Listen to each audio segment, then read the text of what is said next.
So welcome everybody to the second hour of Mindshifters Radio. And today is Tuesday, May the 4th, 2021. And their call-in number is 563-999-3581 and press 1, and that puts you in the queue to talk to us. We'd love to hear your comments and questions because that makes this your show. And we'll wait just a moment until Michael gets logged in. And I just invite you to press 1 and talk to us. Also, if you go to our website, whyagain.org, it is changing. I know I've said that a couple of times, but over the weekend, in between doing personal code evaluations with the young lady who they host our website on their server, and so she's assisting me in switching over to a WordPress website. So it may look a little bit different. Everything will still be on there, and just be patient. We're attempting to get a lot of it in the exact same places so you don't have to search for it, but it is going to be a little bit different. So hopefully that'll be live here within the next week. And so there won't be any notes on the website because I can't make any changes to the current website while she's changing over to the new one. So I'll add all of those notes after it all gets switched. But all of the information is still on the whyagain.org, and it will be the same website, whyagain.org. It'll just look a little bit different. But you can go out there, you can download the worksheets, audios, videos, the book, just lots and lots of information. So put the tools to work in your life and see what changes. And Michael will be doing the Birmingham service this coming Sunday. I hope to get that flyer sent to Susan so she can get it up on the website. But I will put it out on Facebook. And so that information will be out there where you can join Unity of Birmingham. And we thank Joan Tufts for getting that door to open, and hopefully Michael will be on there regular with them. Ann just sent me a note and said there's a really weird noise going on in the background. So I'm not sure what that is because I am the only one that has a microphone turned on, and the baby's asleep, so I'm not sure. So anyway, static on the call. Okay, if somebody else will let me know if they're having that same issue, I'll know whether it's my phone or if it's Ann's, if she needs to maybe reboot. And we welcome Michael to the show. Thank you, dear heart, and I am delighted to be here on the show and honored to be able to have this conversation with you as we move forward in deeper and deeper ways into this amazing first century Aramaic process of forgiveness. So delighted to have the listening ears to distribute the energy of forgiveness on a global scale. Thanks for participating. And we are heading into a new chapter on the book, Why Is This Happening to Me Again? Chapter 11, Processing and Going Unconscious. Oh, such fun. And the book, of course, Why Is This Happening to Me Again? And What You Can Do About It, is out of print, but you can order it from Amazon or from eBay. Usually they've got used copies for not too much money. I understand the price has gone up recently, but anyway, it's out there. And or you can go to our website, whyagain.org. You can also, on your phone, go to your app store and type in the words Heartland Aramaic Forgiveness, and what you'll find there is the world's first forgiveness, the world's only forgiveness app. So you can jump into that app and actually engage in the forgiveness process right there on your phone. So chapter 11, we're just going to start into that, processing and going unconscious. And if you're not familiar with the book, it's a conversation between this recalcitrant kind of guy, Richard, who doesn't really want to hear anything that I'm talking about, but a friend tells him, he's on his third divorce and heading out of town, leaving those nasty women behind. It's all their fault. And it's kind of interesting how virtually everyone has got somebody they've got to blame for their pain, for the perceptual content of their own minds, and refuse to own, deal with, don't make me look at my life kind of attitude. And, especially when people start to get down to their deepest trauma and pain, it's like nobody wants to go there. Nobody wants to look. And as long as we're not, and I understand that sometimes it's impossible to look because we don't have the skills. We haven't engaged in the practice. And hidden in those parts of the mind, everybody's got them. You know, you hear about crimes of passion. We're talking a crime of passion is what happens when someone touches their deepest rage, their deepest hate, their deepest fear, and their deepest pain. And everybody's got one. And nobody wants to look at it. Most people won't do the work that it takes to develop the capability to ever look that level of pain directly in the face. And so they've always got somebody to blame, somebody they're willing to puke on, somebody who's got a great excuse for why they did it again. And we're here to undo the why is this happening to me again experience by empowering people to be able to go there and clean up that part of their mind, face it, deal with it. It's a deep, deep piece of work, touching into the unconscious dynamics. And the way we keep our unconscious dynamics unconscious is by living in denial. And remember, our definition of denial in this work is when I think or speak as though something outside of me is the cause of what's happening inside of me, I'm in denial. When I'm in denial, I dissociate from the part of my mind that I don't want to deal with. And what I dissociate from, I have to hide from myself. I just successfully created for myself an unconscious mind. And when that sucker contains enough pain, I resolve to never, ever look it directly in the face. And when I resolve to never look it in the face, I create for myself the why is this happening to me again experience. So we invite you to unresolve, never looking it in the face. A little bit of an oxymoron there, not the best speech in the world, but to let go of that resolve and step into a space of willingness. I am willing to look at the deepest fear, the deepest trauma that I hold. And when I bring that forward in the presence of active love, its dissolution will begin. So it's a process, and we're here to invite everyone into that process. So I'm going to get into that chapter. We're on page 63, if you're reading along, first page of chapter 11.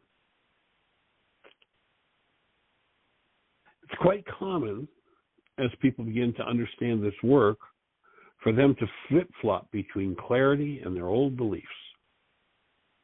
This is to be expected as one learns a new conceptual language and a new way of thinking. Richard was no exception to this rule. I don't quite get it yet, but I'm beginning to realize how easy it is to lapse into my old beliefs. And it doesn't feel very good, Richard says, frustrated with himself. I'm not quite sure what you mean, I replied. An hour ago, I grasped the idea that healing and responsibility are an inside job. It was very clear to me then, he answered. Now I realize I've reverted to my old hostility, cynicism, and blame. I'm sorry I jumped all over you about the Aramaic, Michael. Now for a different thought, Richard. He nodded in agreement. People who say, I'm sorry, a lot, usually end up being sorry people. In this work, we have an alternative to that. If you wish to apologize, go ahead, but drop the idea of being sorry. Replace it with a statement of what you intend to do if that situation arises in the future. And Richard owns the thought. He says, I'm feeling a little lost. And confusion, you will visit and revisit and revisit and revisit and revisit and revisit confusion 1,000,000 times as you enter into doing your work. So this feeling that Richard is experiencing of being a little lost is going to be a companion. If you choose to do this work, it's going to be a companion you will live with for decades. I promise you. And it's just part of the process. Let's use an example for this state of confusion. I have a whiteboard. A lot of you have been in my classes where I've got this huge 4x8 whiteboard. Let's imagine my whiteboard is clean and clear, and I have 3 bright lights, a red one, a blue one, and a green one. And I shine each of those lights on the whiteboard, blue, green. And we look at it, and each of us has clarity. Now, scientifically, we know there's no such thing as red, blue, or green. Scientifically, we know they're just frequencies interpreted by the brain as red, blue, and green. That's why some people, we call them colorblind, because their brain has a different way of interpreting that frequency. It's not that they're colorblind at all. Their brain just interprets the frequency differently. So I sit here and I have clarity on this red light shining on the board, this blue light, and this green light. Each of them are different frequencies. They are wave shapes. Now let's imagine that I converge all 3 lights on one spot on the board. Do I now have clarity about red, blue, or green? No. Those frequencies are additive and subtractive. In some places, the frequencies cancel each other. In other places, they add to each other. So we get this confused mess, red, blue, green, we might call it, but there's no clarity on any single color. Well, the mind is a frequency device that works in precisely the same way. If I have clarity on truth, I have clarity. If my mind holds that the truth is a threat and is a lie, then what that will do is it will cause to converge in my mind that truth and the energy pattern, the frequency of the lie that I hold. When the two meet, it's like converging those lights on the board. They become additive and subtractive. Literally, their frequencies in some places cancel each other. In other places, they are additive to each other, and you end up with a confused mess. That is like one of the most straightforward steps in the healing process. That's just the way the mind works. It is a frequency device.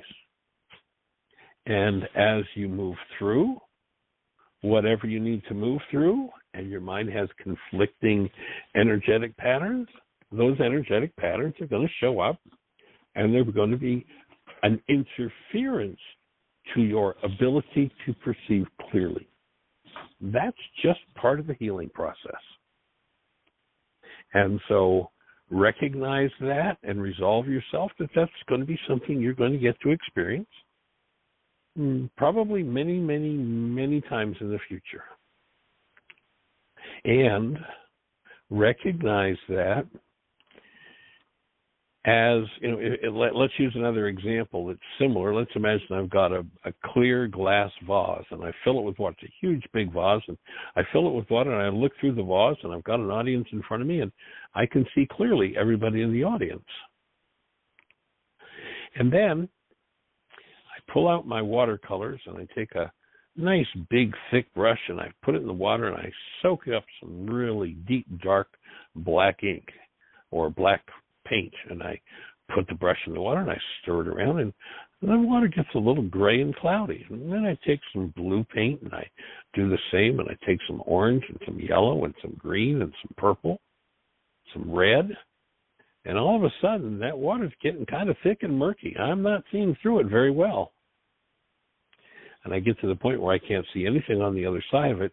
I just see the murky, deeply colored water. How am I going to get to where I can see through the vase again?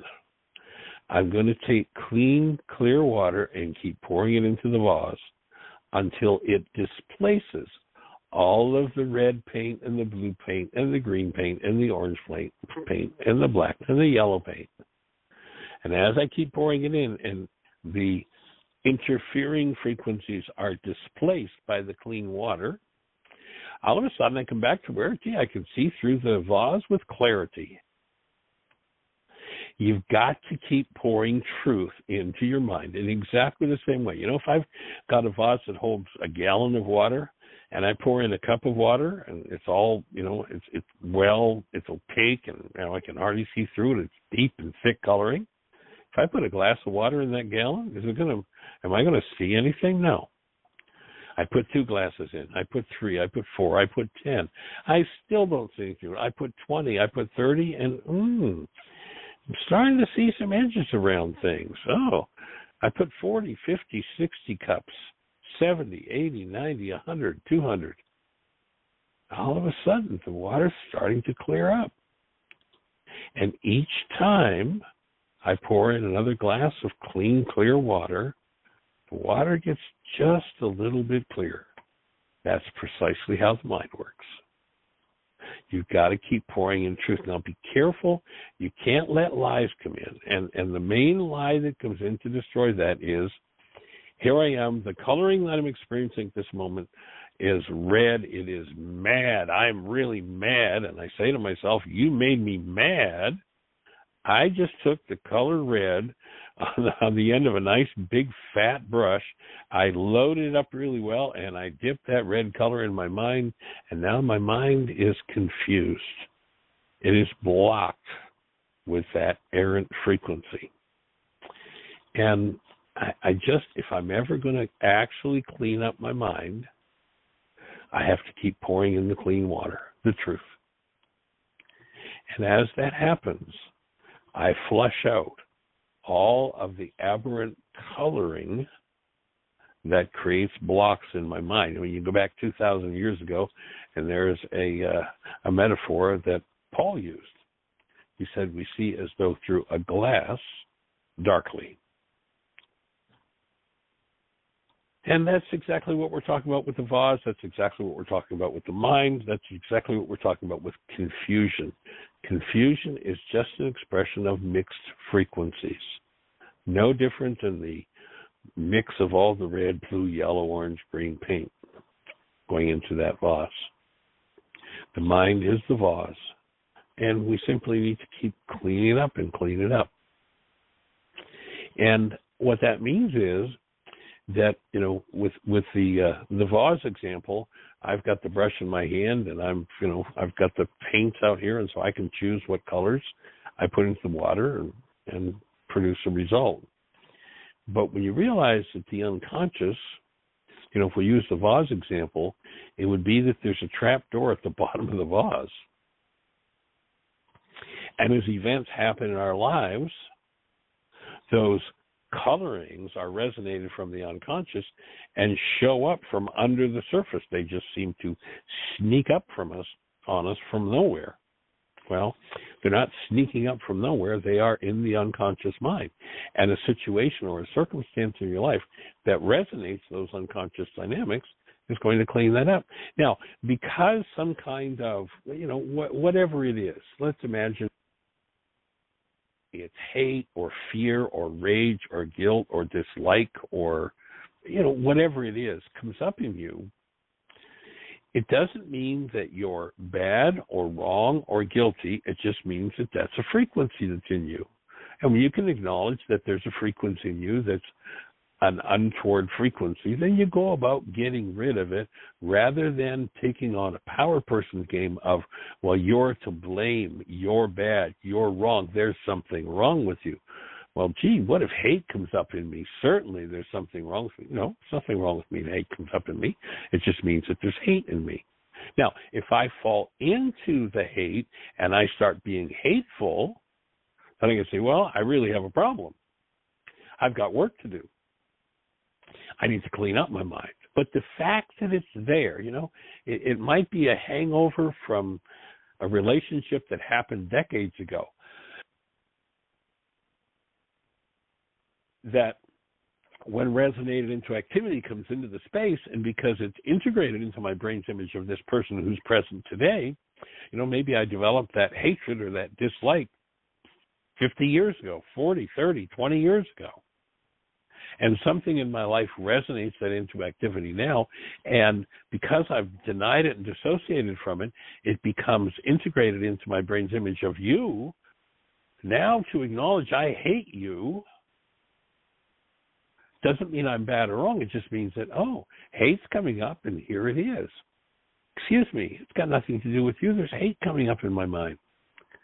Am I going to make myself bad, evil, or wrong and try to dissociate from it even further because that's what comes up? Am I going to lie about it and pretend it isn't there? That's what the world wants to teach us to do. No, never tell the truth.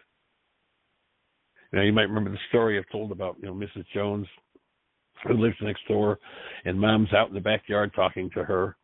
Little Johnny comes out about 2-3 years of age, and Johnny still lives in the plane of vibration, and he picks up on and channels every frequency that's in the environment. And Mr. Jones comes out of the house, comes back to the fence, and gives his wife a peck on the cheek and turns to go to work. And little Johnny looks up and says, Mr. Jones, why do you hate your wife so much? What does Mom do? Mom turns around and slaps him in the head. Don't you ever. In effect, what Mom's saying is tell the truth again. We need to allow our little ones to be with the truth of what they're channeling, the truth of what's in the space, rather than teaching them to lie about it and pretend it isn't there, because we're training them in deception, the same kind of deception we were trained into by people who didn't know any better. And we didn't like it when they did it to us. Our kids aren't going to like it if we do it to them. We need to support the kids being in the truth of what's real for them. And we need to start to learn to do that for ourselves and recognize that these old energies, these old patterns come up in all kinds of crazy ways.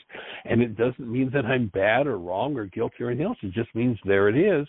And I perpetuate the insanity when I try to pretend that it's not true. Then I try to hide it from myself rather than, wow, gee, my hatred's up, my fear is up, my terror is up, my trauma's up.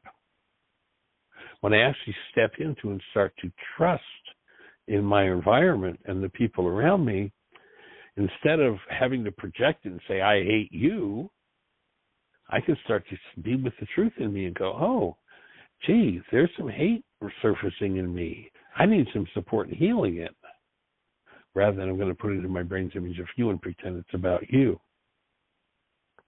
And so to recognize that we live in this energetic world and we're building the brain cells to live differently than people have lived on planet Earth for thousands of years. We're actually building the brain cells to actually come to the point where we're willing to live in truth rather than have to lie all the time in order to pretend something is not true that is true for us. And then recognize that even if it's true for you, it may not be the truth. Again, if you do a behavior that resonates hate in me, I might tend to say, well, my truth is I hate you. But that's not the truth. It just means that hate is coming up in my mind, and it seems to be connected with you. When I get conscious and I'm able to discern what's going on in my mind, I can tell the truth about it. Gee, hate's coming up in me. Yeah, and my mind wants to make it about you, but I realize, oh man, this is an old hatred. This is something I was dealing with decades ago, got nothing to do with you, and it's coming up and my brain seems to be connecting with you. And what I really want is support for moving through this and letting go of it. Would you support me? Of course. That's what this work is about. But we get into our protective little lies, and we have to pretend that what is really real for us isn't real at all. Confusion and crazy time in our world.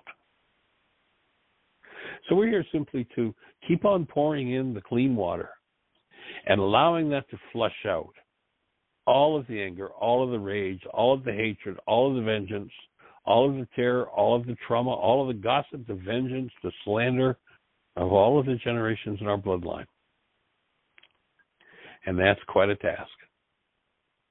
But understand what it is that we're doing. And it becomes a monumental work that changes lives in ways that the normal thinking of the world could never even comprehend.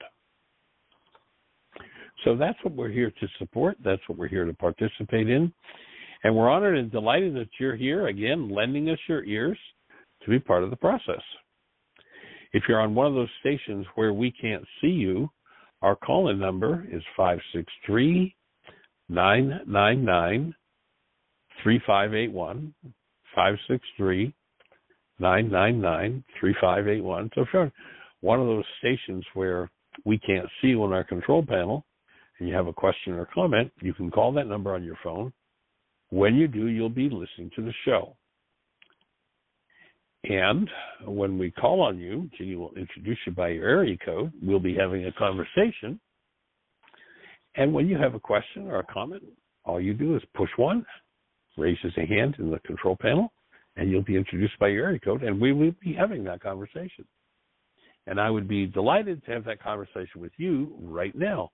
What's on your mind? How are you doing? How's work going with the tools? And how can we support you? Miss Jeannie, you have a thought for us?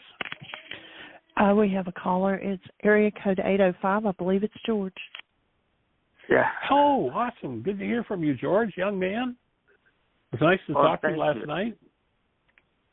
It was good, and luckily I've had a pause here, but if I leave unannounced, that's because one of the doctors came in.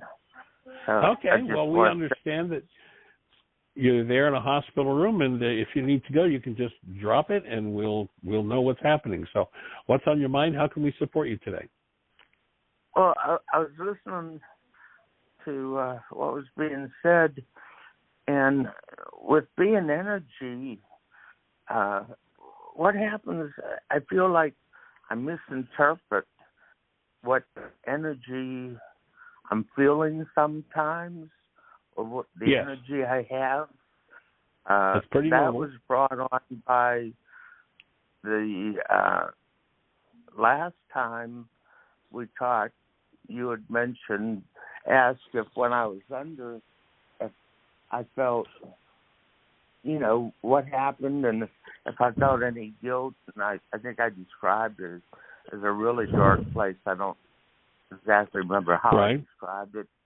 But afterwards, I thought about that, and I just could not get comfortable if that's where I was at, or if that's just where I had put myself. Because I know, low self-esteem and low self-worth has always been a thumb on me. And I just wondered if I could have done that again. Well, my offering would be low self-worth and such things, self-put downs, I'm no good, I'm this, I'm that, I'm that. They are thought disorders that are usually fed to us when we're very small by our power person. And when those thought disorders, the repeated, often enough drone, beaten into a kid's head, especially if it's reinforced with physical or emotional abuse or just the verbal abuse, those energetic patterns become steeped deeply into the cells. And then when those brain cells fire in the future, they can be really tough to shake. And they literally become a part of the image that we see as ourselves. Mm-hmm. And that's why the forgiveness of those thought disorders is so important. Back, maybe 3 weeks ago, it's a little more than that maybe, I shared on the show that I was doing a still point breathing session, and I got in touch with an event that happened when I was probably less than 2, maybe a year and a half. And my uncle was there, and my uncle was a pretty uptight and vicious man. And he started berating me as a small child. I guess I was being fussy. It's an event that my mother had shared with me some years ago. But he started to berate me, and here I am decades and decades and decades later, and I use the example. This is exactly what it was like, as I literally could hear his voice and remember the things he was saying to me about me as a very small child. And it was almost like, the example that I used is that it was almost like, have you ever sat down to a fish dinner and there are a lot of small bones in the fish and you have to pick through and pick the bones out? You ever done that? Yes. Yes. Well, that's exactly what I was doing with that. In that case, my uncle, whose name was Pat, would have been a power person for me. And it was like, and here I am decades later, touching back into that memory, and it's almost like I'm reaching in and picking out bones, literal energetic patterns from my own mind, and removing them and throwing them away. The vicious, vile comments that he's making to a child who's under the age of 2 came back to memory. I mean, I could hear his voice. And I'm picking out those thoughts one by one and throwing them away, applying forgiveness to them. And so that's part of the process. And then recognize that wherever we, when we're in the child's experience, having those bones stuck into us, wherever we store that energy, the mind works through every cell in the body. So if I stick that energy into my heart, cancel the thought, I'm going to have heart problems. If I stick it into my lungs, I'm going to have lung problems. If I stick it into my ears, I'm going to have ear problems. If I stick it into my kidneys, I'm going to have kidney problems. And so one of the skills that we're here to invite people to develop is the ability to breathe into those places within themselves, access those bones, access those energetic patterns with which they have began the destruction of their own cellular structure. Remove those interfering patterns, and that's what forgiveness does. That's what the worksheet is about. Remove those patterns. Take the load off of the cell. Take the load off of the tissue structure so that the tissue structure can go back to full-blown regeneration and health. Does that make sense? Yeah. How do you become aware of it, though? Say again? How do you become aware, or how would I become aware of what I'm doing if it's not real? Well, here's the thing, George. I was talking earlier about how we live in denial, we live in lies. Little Johnny, when he was standing there and he said to the neighbor, "Gee, Mr. Jones, why do you hate your wife so much?" And Mom turns around and smacks him in the head and says, "Don't you ever talk like that again." Now that 3-year-old, 50 years later, 60, 70, 80 years later, still has that literal energy absorbed from that smash he got on the head and the rage that was in his mother's tone. He's still got that energy literally stored in the tissue of his cranium. So every time so every time he relives it, he's refeeling it. Exactly. Is that it? And so the skill. Okay. So we're inviting people to change the game. That whenever something like that starts to move, instead of turning to somebody and puking on them and being vicious with them the way Mom was vicious with you, that's where you stop and you breathe and you go, there's another one of those bones. Oh, I can feel that energy right there in my head. Man, I'm going to breathe into that. I'm going to let that loose. Oh, yeah. Geez, I really bought into it. I can remember. Well, I don't remember exactly what it's about. It kind of seems like it's something like, I'm no good or there's something wrong with me. I'm not sure what it is. That'd be like an early touching into that. When I shared about the example with my uncle, I mean, I've been doing this work for decades and developing the skills of being able to go in. And I've never, until just a few weeks ago, been able to go into the depth where I could touch into that experience with my uncle that happened to me at, I don't know exactly, I was maybe 14 months, 16 months, 18, 20 months of age. And it's now that I was able to really truly access that clearly and clean out the trash. And so what we're inviting everybody to do, because virtually all of us have been brainwashed and programmed and punished into unconsciousness, is to take the tools and develop the skill and the ability to access and literally throw out those bones. You know, you wouldn't sit a 4-year-old child in front of that fish dinner and expect them to just eat it with all those bones in it. You wouldn't expect the 4-year-old to be able to pick the bones out.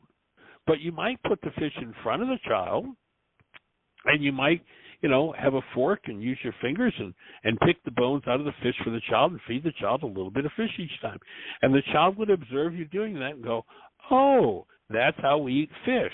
And then at 6 years of age, that child might still need some assistance and support to pick the bones out of his fish. And at 10, you might still be assisting him. But there'll come a point where that kid will be able to sit down just like you two do with that piece of fish with those small, sharp bones in it and be able to pick every one of them out and enjoy his fish dinner. It's a skill. It's a process. And we're introducing the tools, we're introducing the skills, and asking everyone to take them and apply them, put them into practice. Now, it's easier to put them into practice when you're not in the middle of your muddle. You know, it's kind of like that old saying, it's hard to remember the objective was to drain the swamp when you're up to your bippy and alligators. Mm-hmm. And so be gentle with yourself. You're kind of right now, the situation you're in the hospital, you're kind of up to your bippy and alligators. And so my invitation to you, George, would be to proceed with the work. You know, you started on it some years ago, and then you kind of backed off and left it behind, which is, you know, something that happens often. And you're realizing it's time to come back and do another level of it. Be gentle with yourself. Take care of yourself. And allow yourself to go to the next level of developing the skills. You know how the mechanics of the worksheet works, how they work. And so just take them and gently use them. And remember that you're under pretty high stress, so just be gentle with yourself as you move through those layers. And it wouldn't surprise me in the least if you just clear out everything that's, you know, irritating and creating problems in your kidneys and, you know, return to health. Wouldn't surprise me at all. And it might take a little longer, but, you know, you're on track. You're motivated. One of the things about you know, really picking up and doing the work is motivation. It's a cute story about motivation that I like to tell. And there's a guy who works across a graveyard from his home. And, you know, it's a long way around the graveyard, and he works a midnight shift. And he's been through the graveyard many times, so he knows the pathway. So he doesn't walk all the way around late at night. He just cuts across the graveyard. And he finishes his night shift one night, and dark as dark can be, and he wends his way through the graveyard, and unbeknownst to him, a fresh grave was dug that day. And he falls into it. And the grave is so deep, he tries and tries and tries, and he can't get out. But, you know, he knows the guys that work in the graveyard, and so he just lays down in the corner of the freshly dug grave and goes to sleep. About an hour later, a drunk comes stumbling through the same graveyard and falls into the same hole. The guy sleeping in the corner kind of gradually wakes up as this drunk bumps around and tries to get out. And the guy, when he finally wakes up, says to the drunk, "Now that you're in here, you can't get out." But the drunk did. It's called motivation. And so, you know, you're in a place right now where you're motivated to do some work, and know that we're here to support you and open every avenue of understanding and support that we can. Well, thank you. And just as a footnote, I've been using the machine 4, 5, 6 times a day, and it did the edema in my left arm. It got rid of the edema? All right. Awesome. Thank you, Everson Medical. That's awesome. So, and I feel real good about... if it's gotten rid of that long-term edema in your arm, that probably relates to the problem that, oftentimes kidneys need dialysis because they're waterlogged. And when you start cleaning out that which is waterlogged, tissue goes back to normal function because the circulation is restored. And that's exactly what the Avicen device does, is it restores microcirculation in ways that nobody in the medical world even has a clue can possibly happen. So that's pretty awesome. Good show, sir. That's only, 3-4 days now you've had it? And thank you to your friend Julie for being willing to box it up and send it to you. Yes, she was beautiful there. But I'm really using it. Like, I took it up 20, and I've already used it 3 times this morning. So, I mean, all right. I'm not fooling like we had talked about. I'm using it. You're motivated. All right. Well, use the worksheets with the same level of commitment and move out the fish bones, the interfering energies, and all things working together. Wouldn't surprise me to see you dancing down the road, getting on your motorbike over there in France and zipping around Europe again. That's the vision I hold of you. Well, thank you. I want to hold that same vision. Thank you. Well, thank you. I'm joining you in it. All right. All right. Well, anything else on your mind? Any other thoughts or anything specific we can support you with? No, and I have doctors here, so I need to go. Okay, you have a blessed one. We appreciate you and cherish you, my friend. Okay, thank Bye-bye. you. Okay, take care. Bye. All right. Now that is good news. Thank you, Julie, for, if you happen to be listening, for your willingness to have jumped in the car and gotten that Avicen put in the box and sent down to him. That's pretty awesome. He shared with us on the show, a week or so ago, that he had this edema that had been going on in his arm and was really having trouble with it. And there it is. It's disappeared. And, this machine is the most amazing adjunct to wellness that exists on planet Earth, in my awareness right now. And it's interesting that it's a machine that had over 10 million treatments with no reported negative side effects. Pretty amazing for a Class 2 medical device. So, awesome. And in fact, as I'm doing the show, if I move this over, you'll hear this little noise through my microphone. That's the compressor in the Avicen. I've got my hand in it. I do this every day. We're doing the radio show. So anyway, Miss Jeannie, it's about 20 minutes to or so, and do we have anybody else on the phone queue with a hand up? Anything happening in the chat room? No, it's all quiet. Okay, is Miss Lisa with us in the chat room? She is. Well, young lady, how are you doing? Is there anything we can support you to or support you in with what you shared with us yesterday? And if we can, you've got our phone number. Call us and let's have a conversation. How can we support you? I certainly identify with the energies that you're processing and certainly hold the space for processing through them. And by the way, for anybody that's listening, you hear me using this word processing. What do I mean by that? Processing, we define in this work as the ability to keep love conscious, active, and present when something less than love comes out. So that's processing. And, when you realize that we live in a world of energy, if we listen to Einstein says this: on such things as matter, we have been all wrong. What we have heretofore called matter is energy whose vibrations have been so lowered as to be perceptible to the senses. There is no matter. Matter, I offer, does not exist. Matter is nothing but a picture in the brain. It exists in no way, shape, or form in the way that we, quote-unquote, think we see it.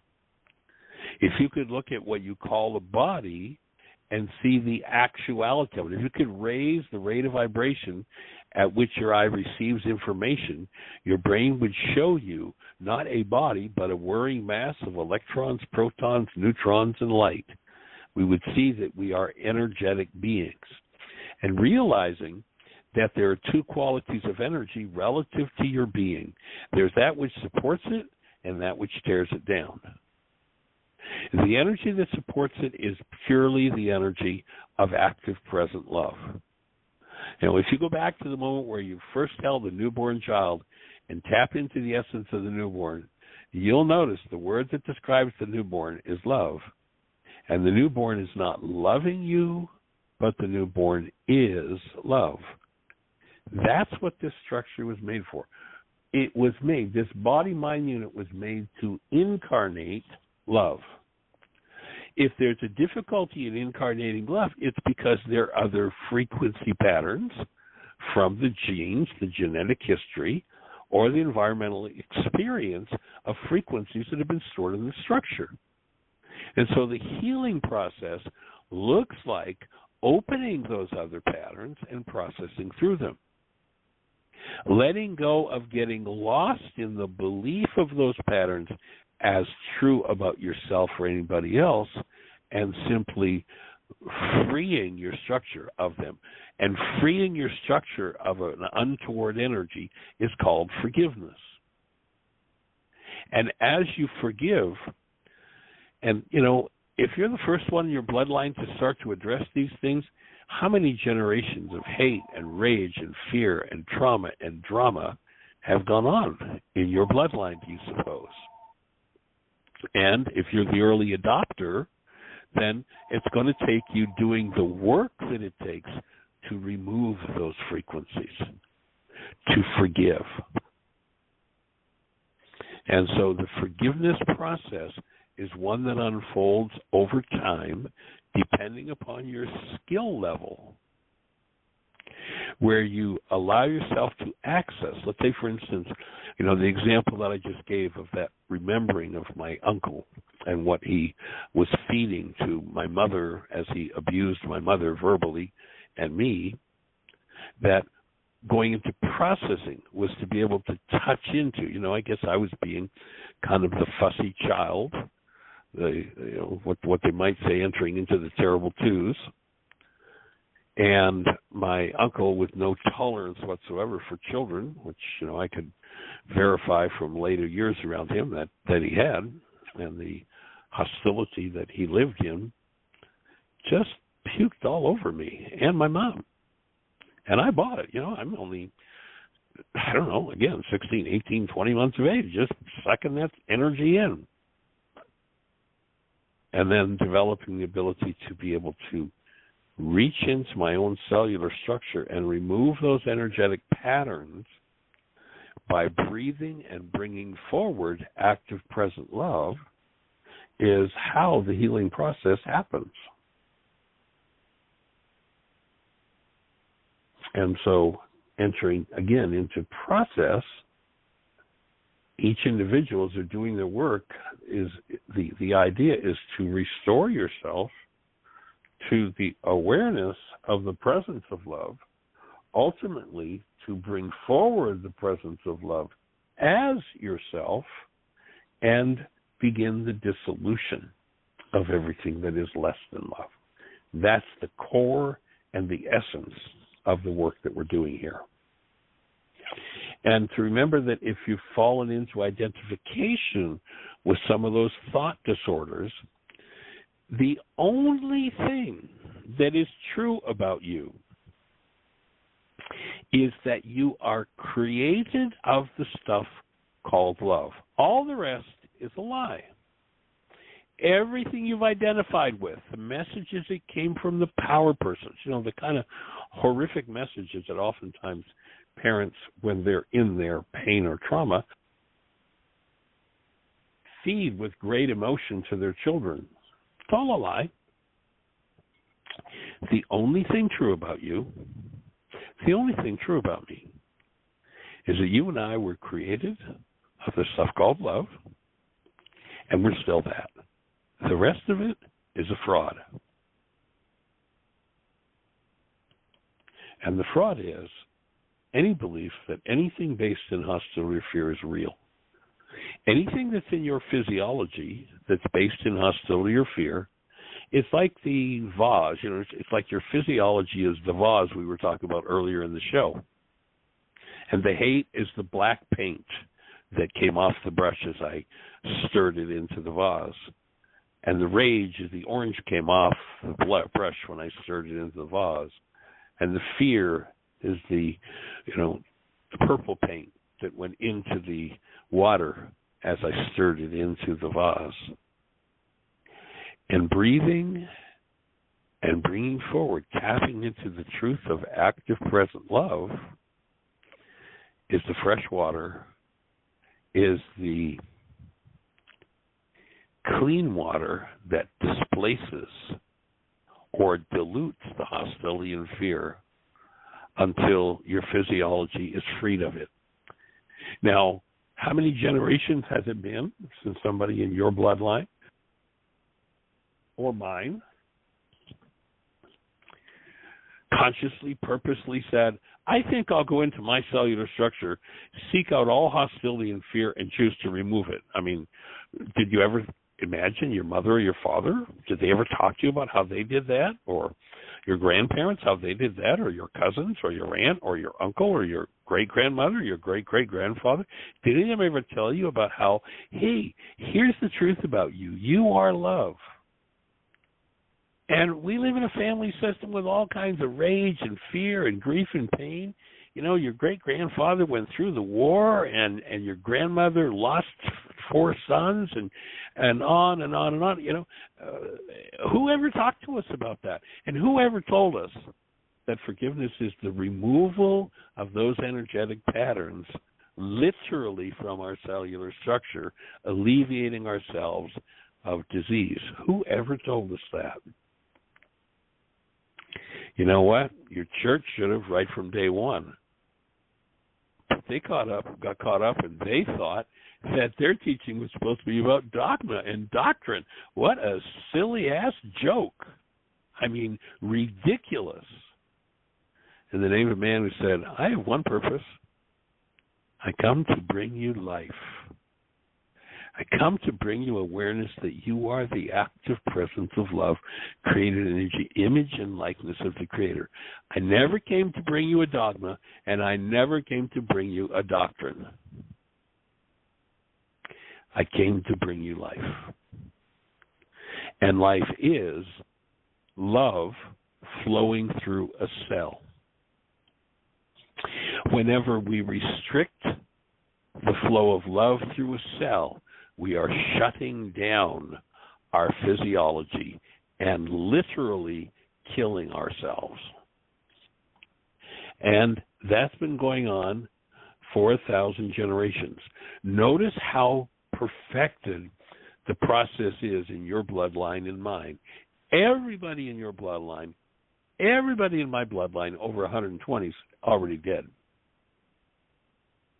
You say, yeah, 120. Boy, that was a really long lifetime. That's not a long lifetime. That's just baloney. Your physiology is energy. Energy is eternal. You're designed to be eternal. You're not designed to die. And when you realize that, it's time to wake up and remove those death frequencies of hostility and fear from your structure. Stop buying into them. Stop identifying them. Stop selling them to your children. And free yourself from them. Forgive, breathe, present love, and process through it. So, Miss Jeannie, it looks like we're down to about 8 minutes. Do we have anybody else? We have a hand up. Yes. Oh, great. We do have a hand up. And Lisa in the chat room said that she is processing, but she has too much going on right now to call in. So, anyway, we'll hold the space. Hand up we're is area about code the young lady. Area code 610. You're on the air. Hey. Hello, friends. Hey, welcome, young lady. Susan over here in Pennsylvania. Hi. I've been on again. Hey there, awesome woman. Thanks for your kind words. I think the brain cells are finally rallying, Michael. Susan, I'll tell you what. When I just jumped for joy. I mean, almost literally, jumped out of my seat for joy when I saw the scores on your personal code evaluation for completion of this intensive. I mean, there's scales of 100, and you've got improvements like 45 points. I mean, that's monumental. So, 45 out of 100? Yeah, 45 out of 100. Yes. Look at the feedback sheet Jeannie gave you. She gave you your level of challenge pre and post the intensive, and then that third number is your percentage change. One of the scores is 45 points up. I mean, a couple of others, I don't remember exactly what they are, but 35, 38, 28. I mean, they're just monumental shifts.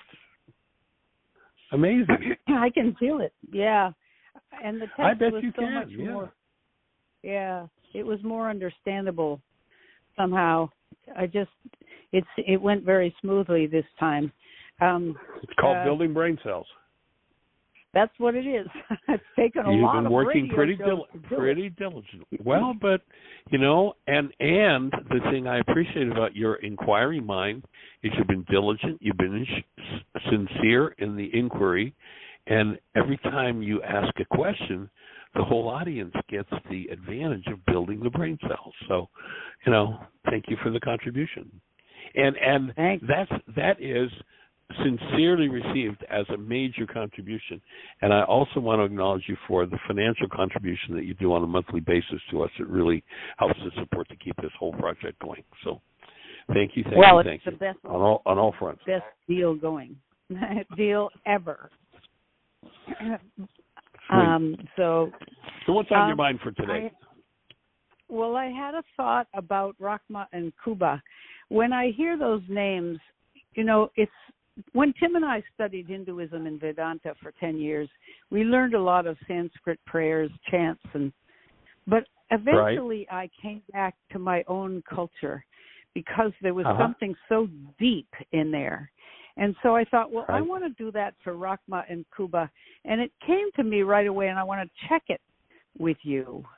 But if I simply say to myself, see love, be love, and intend love, which is also like being love, and I want to make it into a little mantra, see love and be love. In other words, see only the best in other people. I wonder if I could get away with that instead of putting in Rachma and Kuba and translating it. It's just a bump in the road for me, which is, Well, what gets you closer to it? Go for it. We left those words, in the Enlightenment book. There's a definition, explanation of it, but we left those words in the Aramaic,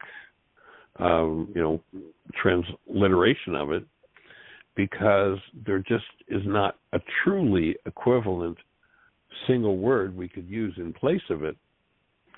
But I do understand that. Breathe love, be love, intend love, intent to function is love. That all fits very well. And the other one is, there is one that's pretty close, and that is perfect love. It's those two filters together, connected, that they refer to when they said perfect love casts out fear. As maintaining that presence in your mind is what literally forbids the mind to produce, prevents the mind from producing an hostility or fear-based perception. And the idea of this work, the whole thing, and this is something we get into a little more in the Laws of Living Intensive, is to create Rachma and Kuba as permanent conditions in the mind, permanently active. Right. I think I've always thought of Rachma and Kuba as sort of shields. I have a friend who, when she gets up in the morning, she's this psychic friend that I often talk to you about. She says, I set my shields against evil and all sorts of things. I set them. And I did that for a while, but it seemed as if in setting them, I was also acknowledging their existence. I was saying, I see you out there. I didn't even want to see them, but maybe that's misguided too. I don't know, but it didn't really work. This seemed closer to it. Perfect. Go for it. Yeah, practice with it and see what words really support it most appropriately, because words can either disturb or support. Yeah. a state of expression. Yeah. And maybe instead of, because of course when I set my shield against something, I just lent a little bit of my creative energy to that something and empowered it. Right. So maybe rather than setting my shields against, one of the things that I often say to people when they see me putting a seatbelt on, I'm just crossing the parking lot. I say, what the heck are you doing? Are you afraid? I mean, just crossing a parking lot? Nothing to do with fear. It's my commitment to safety. When I get in the car, doesn't matter how far I'm going, I put a seatbelt on. And so perhaps setting my shields to support being, to support the presence of love in me and in the world might, right, work a little better, or setting my filters to support that. Yeah, good. Got it. I know we're almost running out of time, and I will be on and off because I've got 2 grandsons, one living with me and one right up the hill, home from college, and I've got one of them for 2 weeks right here in the house. My daughter's little boy. Awesome. Well, we're holding the space. And it's just great. And your work is filtering to them. So anyway. Awesome. All right, young lady. Over and out. Well, we're down to the last minute, so I'm just going to say, everybody, we'll see you have tomorrow the best night. year yet of your eternal life. All right, see you tomorrow night in the class. Bye-bye. Blessings.